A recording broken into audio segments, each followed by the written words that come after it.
Doctor, you've talked about nightshades before, and you'll have to refresh me on what exactly they are, but if my recollection of they're vegetables, which again, most people would think are healthy. Not the case necessarily? Well, it's not that they're not healthy, and that's really a great question because some of the nightshades are part of people's, their passion. And I'm going to tell you a little secret about nightshades. Nightshades happen to be tomatoes, potatoes, eggplant, and green pepper. They are not bad foods, but they have something in them called solanin.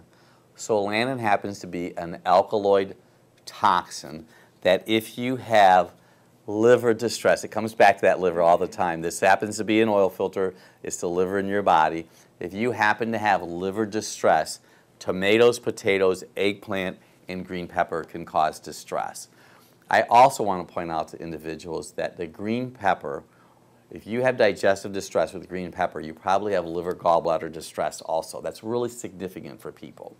Now, we have a lot of different abilities and ways to test patients in our practice, and one of them happens to be through a galvanic skin response. It's biocommunication testing, and we could do a food stressor.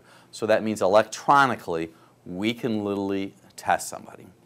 So when we had the first version of this apparatus, cigarettes were showing up, nicotine was showing up, and I just happened to have a lot of faith-based people coming into my practice, and they just said, Dr. Bob, I don't smoke.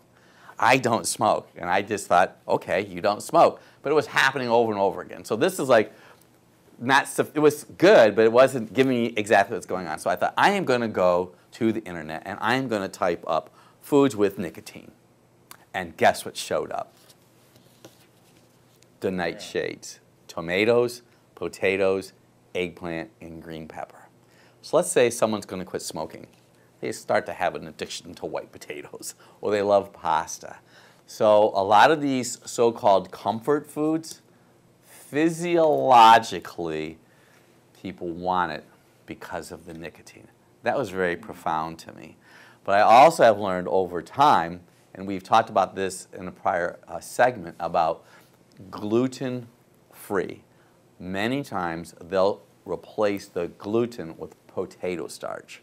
So if you are eating gluten-free food and your mid-back starts to hurt you, because by the way, BTW, nightshades usually cause pain once again in the mid-back region. If your mid-back starts to bother you and you've gone gluten-free, it could be the potato starch. If you have potato chips and potato salad and french fries and au gratin potatoes and double baked potatoes and your mid-back is relentlessly bothering you, lay off of them. I would rather have you have squash, butternut squash, acorn squash.